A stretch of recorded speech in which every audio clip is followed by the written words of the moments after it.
El Ciudadano Entrevista va a hablar con Damián Álvarez Paggi. Él es licenciado en Biología y doctor en Química de la Universidad de Buenos Aires. Además, investigador del CONICET y de la fundación que dirige el doctor Pollack. ¿Lo he presentado bien, Damián? Me presentaste muy bien, muchísimas gracias. Bueno, tengo 3 millones de preguntas, pero voy a tratar de acotarlas todo lo que se pueda. Dale. Y sé que por ahí es difícil para alguien que está muy preparado en la materia ir con preguntas muy mundanas, pero me parece que es lo que necesitamos hoy transmitir tanto a la comunidad médica como nosotros los comunicadores. Y por ahí las situaciones que también uno atraviesa, ¿no? Que tiene que ver, por ejemplo, cuando volvemos del supermercado. ¿Qué hacemos con las bolsas y la mercadería? Mira, la pregunta, atrás de esa pregunta hay una pregunta anterior que es ¿qué pasa con el virus en las superficies? O sea, la pregunta es ¿cuánto dura el virus? Exactamente. Sí, muchas veces la pregunta te la hacen con ¿cuánto vive el virus? Para entender un poquito, y yo creo que está bien esto que vos decís de las preguntas mundanas, porque a veces cuando entendemos un poco más, a veces entender sirve para disipar un poco el miedo. Así que a veces las preguntas que vos le llamás mundanas me parece que son muy pertinentes. El virus no está vivo cuando está, digamos, cuando está fuera de un organismo. El virus es básicamente, lo podemos pensar como un parásito, pero con la particularidad de que es un parásito que solo puede replicarse cuando está dentro de la célula de otro organismo. O sea, es un parásito intracelular.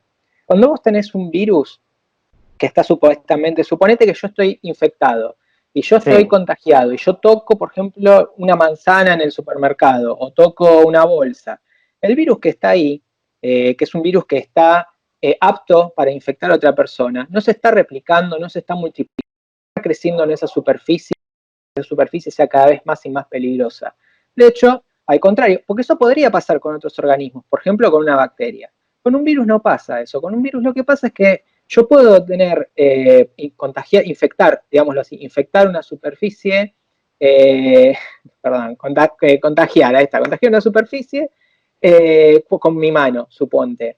Pero esas partículas virales que están ahí, con el tiempo se van a ir degradando. Y eso es algo que pasa naturalmente. Pasa porque les pega el sol, pasa por la temperatura ambiente, digamos. Esos virus duran una cierta. Hay estudios que dicen que entre algunas horas y algunos días, dependiendo de la superficie. Dependiendo de la superficie, quiere decir que, por ejemplo, en metal aparentemente dura mucho menos que en plástico, o que, por ejemplo, en materiales porosos dura muy poco.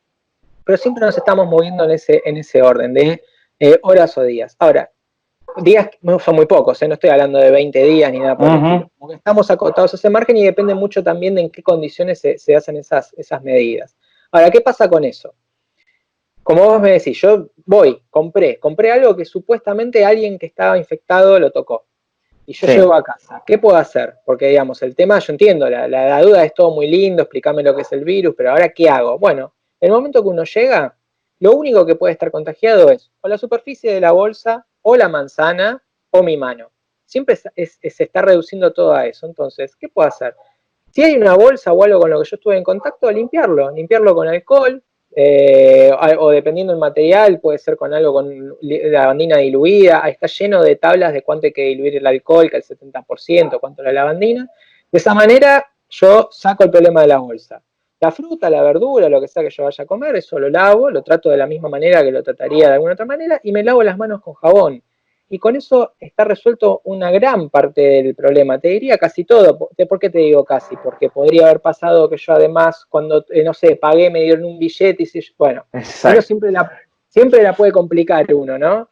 O sea, siempre alguien te puede plantear el caso extremo en el cual justo me estornudaron y yo pagué y el billete lo agarré. Bueno, son cosas para pensar, pero dentro de todo eso, mientras uno está atento, porque a ver, uno puede tomar yo puedo llegar a mi casa y tomar 1000 medidas de seguridad.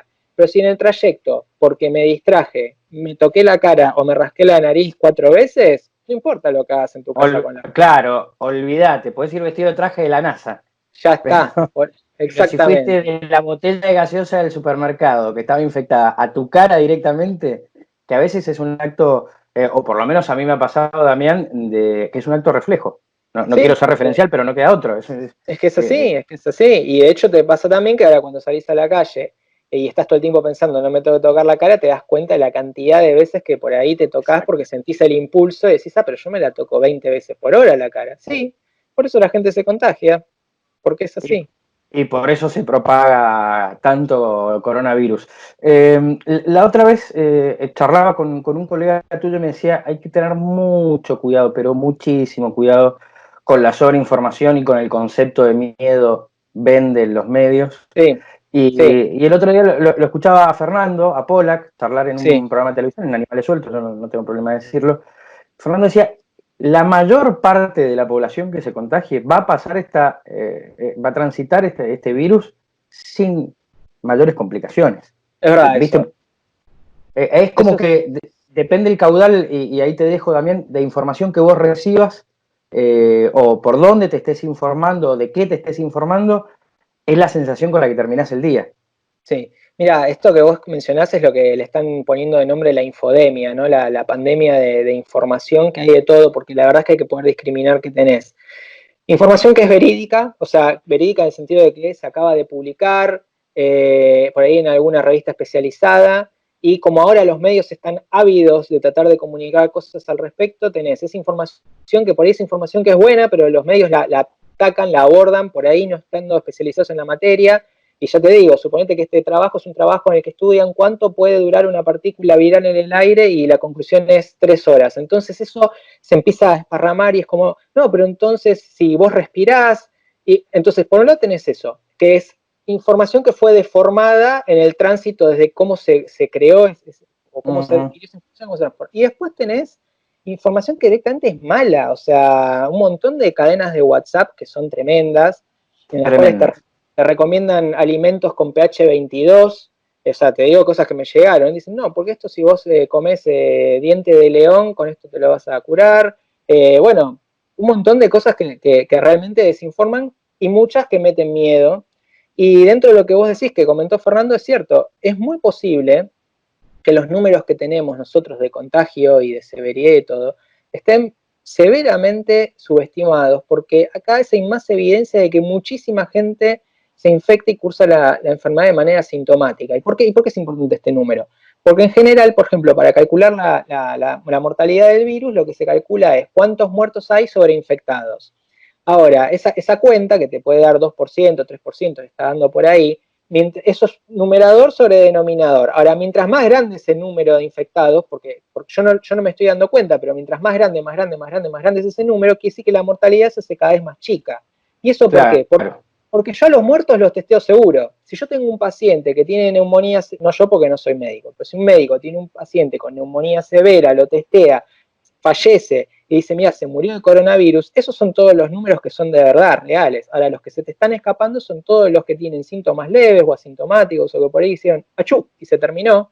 Entonces es muy posible que cuando nosotros terminemos, digamos, retrospectivamente analizando qué pasó con esta pandemia, nos vamos a dar cuenta de que efectivamente lo que termina pasando es que muchos son asintomáticos. De hecho, hay algunas estimaciones que dicen que están entre el 30 y el 50% asintomáticos.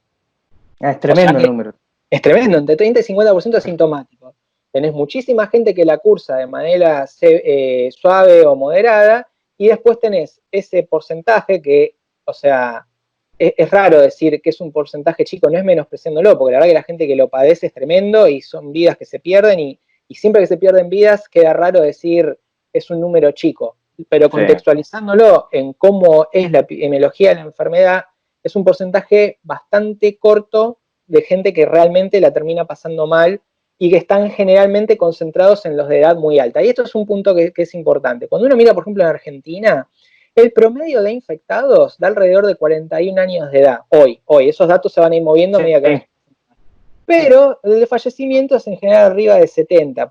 ¿Y por qué quiero hacer esta aclaración? Porque en un momento, o sea, como se hablaba mucho de cómo afectaba a los más grandes, cómo afectaba a los de más de 60, a los de más de 70, en un momento la información medio que se perdió y como que se empezó a flotar la idea de que solo afectaba a la gente mayor. No, no es que solo afecta a la gente mayor. Afectar afecta, digamos, es verdad que a los niños, a los menores de 20 años, realmente los afecta poco. Pero después a los adultos los afecta, lo que sí es cierto dentro de que a los adultos los afecta, dentro del subgrupo de los adultos mayores es donde en general se ve la mayor severidad y mortalidad. Quería preguntarte eso, que me parece muy interesante también de difundir. Sí, Hablemos de todos casos sin enfermedades preexistentes. sí, ¿Sí? que sin enfermedades preexistentes que ayuden a que esto se Sí, complique más. ¿La severidad va cambiando según la franja etaria? Quizás sí, ya lo cambia, respondiste. sí, pero cambia y es bastante drástico. La verdad es que no, ni siquiera es una pendiente suave como va cambiando, por ejemplo, de 0 a 10, 10 a 20, no. La severidad, digamos, realmente se nota mayor entre los adultos, pero los adultos, los que realmente la pasan mal, severidad muy severa, y cuando empiezan a aparecer otro tipo de síntomas, digamos, empieza a aparecer falla multiorgánica, lo que se está viendo ahora es que hay varios síntomas que están apareciendo dentro de los severos, que digamos, ahora con más tiempo se están empezando a ver, que incluyen derrame, o sea, realmente es un conjunto de patologías que se ve marcadamente representada en la gente mayor, en 60, 70 años para arriba. Ahora, una pregunta que natural sería, bueno, ¿por qué pasa eso? Y la verdad Exacto. es que cuando uno mira, en general, cuando uno tiene este tipo de patologías, dice, bueno, ¿quiénes son las poblaciones que están en riesgo? Y las poblaciones en riesgo son niños, ancianos, embarazadas, digamos, como que en general para cuestiones infecciosas, respiratorias, las poblaciones de riesgo en general se conservan. Y en este Se caso, repiten. no es que se repite, justamente fíjate que los No, niños no, no digo, se repiten en las otras enfermedades, claro, bronquiolitis, gripe. exactamente, y acá algo está pasando, que hay varias hipótesis al respecto de qué puede estar ocurriendo. Hay algunos grupos de investigación que, bueno, digamos, hay un montón de cosas que están relacionadas con la edad en sí misma. Algunos piensan que hay algo en las personas mayores que hacen que tengan una respuesta inmune exacerbada, entonces el virus es el mismo para todas las edades, pero el cuerpo reacciona distinto y tal vez hay una respuesta inmune que puede estar, sí, exacerbada, o sea, está aumentada en gente de mayor edad. También es cierto que, porque es muy difícil cuando vos me decís, mira, saquemos lo que se denominan comorbilidades, ¿no? Saquemos como le dijiste vos, las otras enfermedades asociadas. Porque la verdad es que cuando pega en la población mayor, la mayoría de la gente mayor, fíjate que Tiene alguna preexistencia. o diabetes o hipertensión, y fíjate que justo es donde cae. Entonces, se está volviendo medio difícil en este momento del análisis poder separar digamos, los factores que por ahí confunden en el análisis para decir, bueno, ¿es simplemente que son más grandes o es otra cosa? Hay indicios de que es otra cosa, que no es simplemente de que son más grandes. Lo que no tenemos todavía son las bases moleculares, o sea, las causas últimas de decir, mira, es por esto. De hecho, nosotros ahora en Fundación Infant estamos tratando de ver si tenemos dos hipótesis que no se contraponen, pero que digamos básicamente son distintas y estamos tratando de ver si podemos tratar de entender un poco más de qué está pasando. Y además no solamente nosotros, muchísimos grupos de investigación están apuntando a esto porque de nuevo, cuando uno sobre una patología puede entender el mecanismo, más allá de la descripción sintomatológica, cuando yo entiendo el mecanismo y digo, ah, mira, es por esto, ahí es cuando uno puede atacar con mucha precisión para tratar de desarrollar herramientas terapéuticas para tratar esa enfermedad o esa severidad en particular. Te permito, quiero que me permitas, en realidad, un juego para volver al tema de las franjas etarias. Sí, Podríamos decir, bueno, por ahí en bebés recién nacidos, no sé cómo funciona, pero de 2 a 20 lo más probable es que la curse sin ningún problema. sí, o sea, de hecho, de menos de 20 años, de 0 a 20 años, se ve que es, probablemente cuando sepamos la cantidad de sintomáticos vamos a ver que es todavía más suave todavía, pero lo que se ve es que de 0 a 20, fíjate que las tasas de mortalidad entre 0 y 20 están en el orden de los 0,0, o sea, es realmente mortalidad muy bajo y la sintomatología también es suave. Bien, 20-30, que vos me decís que cambia mucho de una... Te los agruparía entre 20 y 40, ahí ya entre 20 y Sí. 40 se empieza a ver que la gente empieza a cursar la enfermedad y en algunos casos, digamos, habría como que ponerse muy específico en cómo se define el grado de severidad, si requiere internación, respirador, pero digamos, sin entrar mucho en eso, entre 20 y 40 se empieza a ver, digamos, es un escalón, de 0 a 20 ocurre ese escalón entre 20 y 40 que es, mira, ya te podés enfermar, podés tener sintomatología, en general la sintomatología no es grave, pero ya no son asintomáticos. O sea, no es que no sean, pero cada vez empiezan a aparecer más la gente con síntomas. Ya tenés como ya tenés como una gripe fuerte ahí, generalmente. digámoslo así, claro, entre 20 y 40, de 40 a 60 no es que cambia tanto en la proporción de gente que se enferma, lo que sí empiezan a aparecer son una proporción un poco mayor de severos. Y de 60 para arriba ahí es donde se dispara severidad y mortalidad. Ahí realmente se Bien. disparan las dos cosas. Cuando llamás severo, llamás ir a terapia intensiva. Sí, exactamente, gente que por ahí necesita respirar artificial. Igual hay una cosa que hay que tener en cuenta y es que muchos de los datos que tenemos o los reportes que tenemos, por ejemplo, una pregunta muy típica es, compara Alemania con Italia, por ejemplo, y uno dice, fíjate cómo fue la mortalidad en Alemania y cómo es la mortalidad en Italia, que en Italia era muy grande la cantidad de muertos que había respecto a Alemania, y Alemania además había testeado mucho, o sea que uno no podría decir que en Alemania hay una subrepresentación del testeo. Entonces, en un Como momento, acá. incluso, acá es que su representado no, también depende de la cantidad de muertos que vos tenés y de casos que se Claro. conocen, ¿entendés? Ujú. Digamos, es como muy fino cuánto hay que testear o dejar de testear dentro de lo que es razonable en función de los pacientes y de los muertos. Porque acuérdate que el único número real que vos conocés es el de los muertos, porque son los que seguro están testeados. Y eso de que te cuento, de por ejemplo Italia, Alemania, China, en un momento habían dicho, bueno, tal vez el virus mutó, tal vez pasó algo que en algún momento lo transformó en más letal.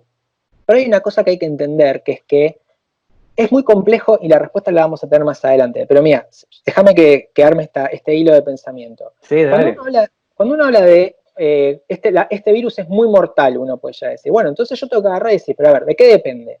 Seguramente el virus, al ingresar al organismo de esa persona, va a interactuar con un montón de cosas, digamos, porque la interacción es el virus entra, después si querés hablamos específicamente de eso, digamos, pero el virus interactúa con el organismo y los organismos a veces muestran diferencias poblacionales que uno a veces la puede pasar por alto, pero a veces no, a veces puede pasar que una población particular sea más susceptible a enfermedades o a virus o lo que sea, justamente porque, digamos, así como hay variaciones que son digamos, fenotípicamente clarísimas como color de piel o color de ojos, etcétera, hay otras cosas a nivel de los organismos que pueden hacer que en una población alguien sea más o menos susceptible. Eso, digamos, se ha reportado para un montón de enfermedades, para esta todavía no está tan claro, pero hay otra cosa que hay que mirar y esta es clave. Yo si miro mortalidad solamente diciendo cuántos se murieron, lo que tengo que entender es que ahí está metido toda esta constelación de cosas. Si el virus mutó o no, digamos que no es que quiera traer eso a la conversación, las variaciones a nivel poblacional, pero también cómo estaba el sistema de salud que atajó a ese paciente que estaba enfermo Claro. de manera severa. Entonces, yo puedo tener el mismo virus con gente que la puedo considerar poblacionalmente muy homogénea, pero si el sistema de salud en un caso los pudo atajar y, digamos, atender bien y en el otro no, voy a ver que en un país o en una zona de repente la mortalidad es mayor. Ahora, lo primero que uno piensa es decir, ah, es el virus. Pero hay que entender que simplemente estás contando muertos y hay un montón de cosas asociadas a esos muertos. Claro. Bueno, por ejemplo, sí, se entiende, ha sido clarísima la idea. Nadie tampoco tuvo en cuenta cuando íbamos a la comparación permanente con Italia lo que es la pirámide etaria de un país y de otro, claro, exactamente, o ¿no? sea, Digo, exactamente, exactamente. Italia con mayor capacidad, su parte más baja de la pirámide, la que más gente tiene, es gente adultos mayores, y la Sí, sí, Argentina sí. casi inverso, por ejemplo, ¿no?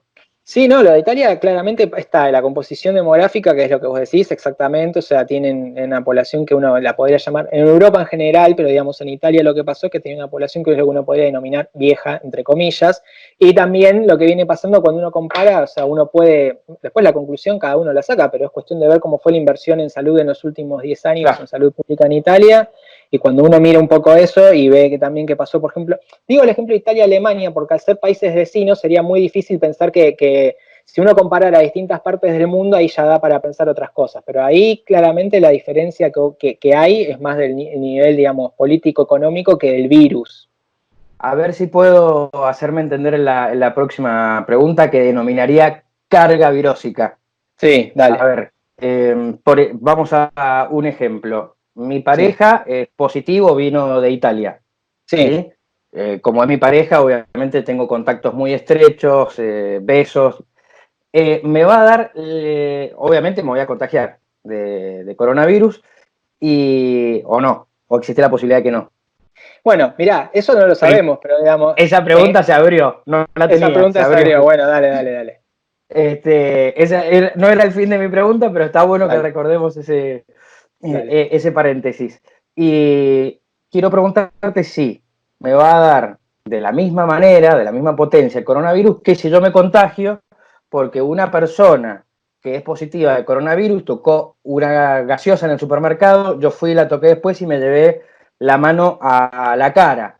Digamos, Sí. ¿existe un cuadro de carga virósica o no? Mira, sí, te cuento. En general, vamos a barrer un poco el espectro. Suponte que una persona normal, que está sana, saludable, etcétera, se expone a una partícula viral, una única. Y esa única partícula viral entró a la nariz porque se tocó lo que sea. En general, para que una persona se enferme, se sabe que se necesita una especie, que depende de cada enfermedad, pero se necesita una especie de umbral de cuánta carga viral, como le decís vos, se necesita para que entre el organismo. Porque hay como un número mínimo, un umbral mínimo que el cuerpo, el sistema inmune todo el tiempo está barriendo un montón de cosas. Por lo tanto, con un único virus, supongamos que uno pudiera tener un único virus y yo tratara de inoculártelo, es muy probable que vos no te enfermes. Ahora, pasado ese número, que hoy y estos números claramente también dependen de persona en persona, ¿se entiende? ¿No? Manejamos un promedio, pero con uno no te vas a enfermar.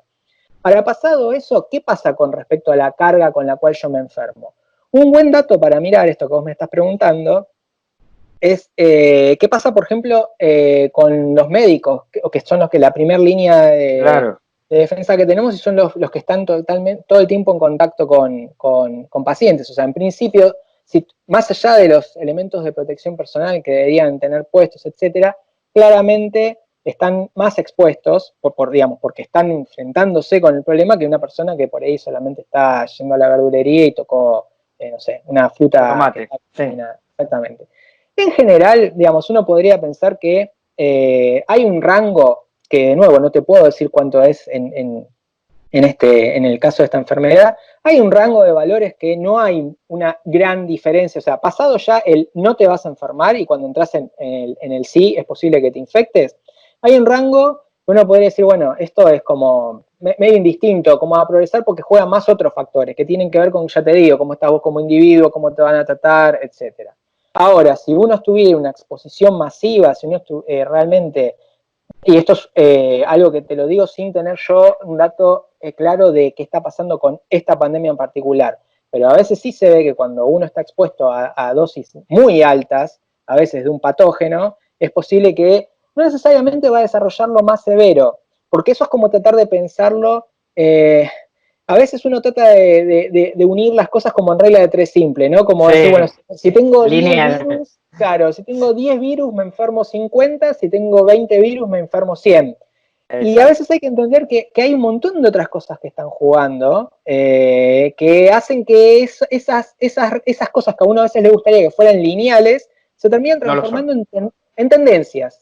En tendencias. Uno puede decir, bueno, mira, estuvo más expuesto y la tendencia es, pero no son reglas de tres así simples como a veces a uno le gustaría. No es que estoy tratando de esquivar tu pregunta, sino que lo que te quiero transmitir es que a veces No, no, no hay factores tan claros que uno dice, mira, por esto, lo otro.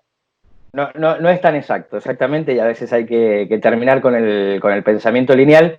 Como suponer, te escuché en un programa de radio, del cual sos columnista, te preguntaban tapaboca sí o tapaboca no, Sí, diste un ejemplo sí. con una gaseosa light, que Sí, sí. me resultó muy interesante. Y Ese ejemplo, sí, perdón. no, digo, la verdad es que no sé, o después de hablar con vos de esta charla, me quedan claras varias cosas. Primero, el nivel de ignorancia enorme que tenemos los periodistas tratando de comunicar coronavirus. Después, que los factores son muchos y que no sé si lo más efectivo en la comunicación es, en definitiva, terminar por reducir lo que es la medida del autocuidado y nada más y no hacerse más preguntas. Para los que no tenemos la lógica de pensamiento científica o médica, ¿no? Sí, mira, te comento algo. No es que solamente, a ver, no es que el periodismo o que ustedes o que hay alguien que no sabe. Nosotros hay un montón de cosas que no sabemos. Y a mí me parece que es importante también transmitir eso, que estamos aprendiendo de lo que está pasando con este virus. Y también es importante para mí transmitir las dos cosas. Por un lado, es muy difícil que ante cada pregunta que vos o cualquiera nos pueda hacer, que nosotros tengamos una respuesta automática. Sin embargo, se ve mucho eso. No sé si habrás prestado atención, Sí, que en general claro. toda persona que está sentada automáticamente tiene una respuesta. Ese extremo es raro, yo entiendo que tal vez se puede hacer para transmitir cierta confianza o seguridad, pero es raro. Por otro lado, yo tampoco te puedo decir, mira, no sabemos nada, porque no es cierto. Muchas veces nuestro umbral de saber algo a veces es demasiado específico. Y a veces no es que no sabemos, sino que no tenemos la certeza que nos gustaría tener para transmitir ciertas cosas y muchas veces nos movemos dentro de ciertos rangos o no tenemos una precisión tremenda. Ahora, hay una cosa que sí está pasando, que es que en general el mundo científico, ante cualquier cosa que se pone a estudiar, primero es una especie de batalla de ideas, de hipótesis. Yo vi esto, alguien en China vio otra cosa, alguien en Estados Unidos vio otra. Y es así, cada uno publica sus hallazgos, todo eso al principio no se entiende porque es como, imagínate un rompecabezas de 1000 piezas y uno tiene Claro. una pieza que es el cielo azul, otro que es el pasto verde. Hasta que eso medio que se completa y en general lo que se suele transmitir como conocimiento es todo el proceso una vez que el rompecabezas más o menos que se armó. Lo que está pasando ahora es que mientras nosotros estamos aprendiendo, en tiempo real se va comunicando. ¿Se entiende? Que eso es algo bastante Exacto. inusual. Entonces, mientras estamos aprendiendo y sale un reporte acá y un reporte allá, que es el proceso normal de aprendizaje de cómo la ciencia construye conocimiento, todas esas cosas que a veces son conflictivas o que una no parece compatible con la otra, a medida que van saliendo, se publica, sale en el diario, sale en la radio, sale, y entonces la gente consume eso y dice, pero ¿qué pasa? ¿Están todos locos? Y la verdad es que puede ser que estemos medio locos los científicos, pero en general construimos conocimiento así, hasta que llegamos a algo que es una especie de consenso general y eso es lo que transmitimos. Y hoy lo que están viendo es la trastienda. Hoy lo que está pasando es que la gente está Claro. consumiendo la trastienda. Hoy podemos conocer lo que antes no conocíamos o no había interés No en hay conocer. interés. Mm. No hay interés, ¿no? Básicamente. La última de esta entrevista, que ha sido lo más coloquial posible, Sí, en sí, algún momento, Damián, vos, sí. yo, los que nos están escuchando, los que nos están viendo, de aquí a un par de meses, ¿todos Sí. vamos a tener coronavirus? Todos o ninguno son, mira, si me preguntas ninguno te digo no, y si me preguntas todos te digo no. Yo sé que suena una forma elegante de escaparse, porque entonces sería, bueno, ¿cuántos? Mira, yo te voy a decir declaraciones que hubo dando vueltas por ahí desde que arrancó esto. Angela Merkel en un momento dijo que el 70% de los alemanes se iba a infectar, Francia, Inglaterra, muchos jugaron con valores o porcentajes que van entre 30 y 50. Digamos, mucha gente jugó con valores que de 30 a 70, si querés, como que eso fue lo que se pensó en un momento. Ahora, esos son valores viejos que tienen que ver con cómo se manejó, digamos, cuando al principio todavía en algunos lugares ni siquiera se habían establecido cuarentenas y demás, eran proyecciones que se iban haciendo para tratar de pensar por dónde iba la mano. Es interesante ver que hay países o lugares, en general asiáticos, que claramente no llegaron a tener el 70 o el 50% de su población infectada. Entonces, tenemos muchas cosas para mirar. Por un lado, y este es un ejemplo, esto es algo que Fernando lo dice bastante y me parece interesante. Fíjate cuánta gente vino de Italia o de España que cuando entró a Argentina les hicieron el test y resultaron estar infectados. Y fíjate cómo era la foto de cuántos supuestos infectados había en Italia o España en ese momento. Suponete Claro, que para ese día Italia te decían, no, bueno, hay 1000 infectados, te decían en Italia. Y vos veías que entraba un argentino, estaba infectado, entraba otro argentino, estaba infectado. Entonces la pregunta es, ¿cuál era la chance de que, por ejemplo, 10 argentinos que venían de Italia se hayan cruzado con esos 1000 italianos infectados? Es cero. Eso quiere decir que Italia estaba toda infectada o que España estaba toda infectada. Y de nuevo esto juega, este concepto de que en realidad estaban todos infectados, o muchos, ¿no? Digámoslo bien, había muchos, de lo, de lo juega con lo que asintomático. hablamos al principio de los asintomáticos. Entonces, lo que sí pasa, lo que tenemos ahora en el mundo es un mapa muy extraño, en el cual tenemos países que realmente lo han logrado controlar, porque el hecho, uno no sabe porque es difícil tener a todos testeados, pero si no te va apareciendo ningún muerto, esa es como la punta del iceberg que te dice, mira, si no apareció ningún muerto más, quiere decir que no se contagiaron más. Entonces, tenemos países en general asiáticos que lo han logrado controlar, que seguramente no cayeron en tener el 30 o el 70% de la población porque se hubieran muerto mucho más. Y por otro lado, tenemos países en los cuales se descontroló totalmente. Es muy posible que haya una gran cantidad de infectados, algo parecido debe estar pasando, me imagino, va a pasar probablemente en Estados Unidos, por cómo lo vienen manejando hasta ahora. No sé si van a terminar manejando números a nivel Italia en proporción, pero digamos, claramente es una curva ascendente grosa la que Total. tiene allá. Entonces, si no, ¿se va a infectar la mayoría? La respuesta que yo te puedo dar es tal vez y muchos no se enteren. Claro. Es más, tal vez vos y yo ya lo tuvimos Es que y no lo sabemos. yo no lo descarto porque, digamos, cuando uno mira, de nuevo, si vos te quedás con el número que de nuevo te dicen que hay un número que es la proporción de asintomáticos es mayor al 50%, 60%, Sí, es yo una bestialidad. A ver, si yo un día me desperté, hice y seguí de largo y fue lo único que me pasó, no lo sé. No sé. Me parece un final extraordinario para esta entrevista que he disfrutado muchísimo, Damián, y que me parece que va a ser Bueno, muy, pero muy útil para todos nuestros lectores, en este caso, que somos un diario online. bueno, me alegro muchísimo. Yo también la disfruté mucho y ojalá que se pueda repetir el encuentro. Claro que sí, un verdadero placer. Bueno, te mando un abrazo. Gracias, Damián.